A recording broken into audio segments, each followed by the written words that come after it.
నకిలీ డిగ్రీ సర్టిఫికేట్లతో 2015-16 సంవత్సరాలలో ప్రభుత్వ టీచర్ ఉద్యోగాలు సంపాదించి వేలకి వేలు జీవితాలతో ఎంజాయ్ చేస్తున్న దాదాపు 3035 మందికి బీహార్ సర్కార్ గట్టి స్ట్రోక్ ఇచ్చింది. విజిలెన్స్ విచారణలో విస్తుపోయే నిజాలు బయటపడ్డాయి. భారీ ఎత్తున అవినీతికి పాల్పడి పిల్లల భవిష్యత్తును నాశనం చేసిన వీరందరి మీద కేసులు నమోదు చేయాలని బీహార్ విద్యాశాఖ మంత్రి మిథిలేష్ తివారీ ఆదేశాలు జారీ చేసింది.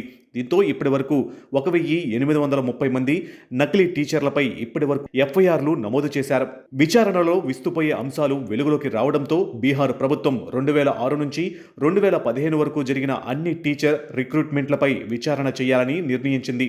అవినీతిపై ఎటువంటి తాత్సారం చేయొద్దని రాష్ట్ర, కేంద్ర ప్రభుత్వాలు నిర్ణయించిన నేపథ్యంలో బీహార్ సర్కార్ వీరిపై కఠిన చర్యలకు సిద్ధమైంది.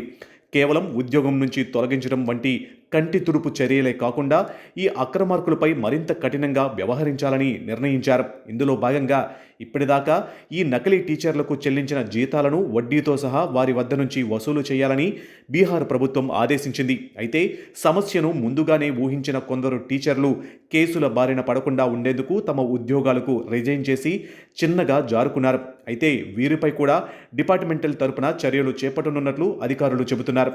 ఈ కుంభకోణంపై విచారణ చేస్తున్న విజిలెన్స్ అధికారులు ఫేక్ డిగ్రీ సర్టిఫికేట్ల తయారీలో తీసుకున్న జాగ్రత్తలపై షాక్ అవుతున్నారు. కొన్ని ఇతర రాష్ట్రాలలోని కాలేజీలు కావడంతో అక్కడి అధికారుల ద్వారా ఆయా కాలేజీల యాజమాన్యాలతో మాట్లాడి నకిలీ సర్టిఫికేట్లా కాదా అని తేల్చే పనిలో పడ్డారు. కొందరు నేపాల్కు చెందిన కాలేజీలు కూడా ఉండడంతో విజిలెన్స్ అధికారులు షాక్ అవుతున్నారు. కొన్ని కాలేజీలు అసలు అడ్రస్లు లేకపోవడంతో విచారణకు మరింత సమయం పట్టే అవకాశం ఉంది. ఇకపై ఇటువంటి స్కామ్లు జరగకుండా రాష్ట్ర విద్యాశాఖ చర్యలు తీసుకోవాలని మంత్రి తివారీ ఆదేశాలు జారీ చేశారు. బీహార్ పరిస్థితి తెలుగు రాష్ట్రాలలో కూడా జరుగుతుందేమోనన్న అనుమానాలను నెటిజన్లు వ్యక్తం చేయడం గమనార్హం.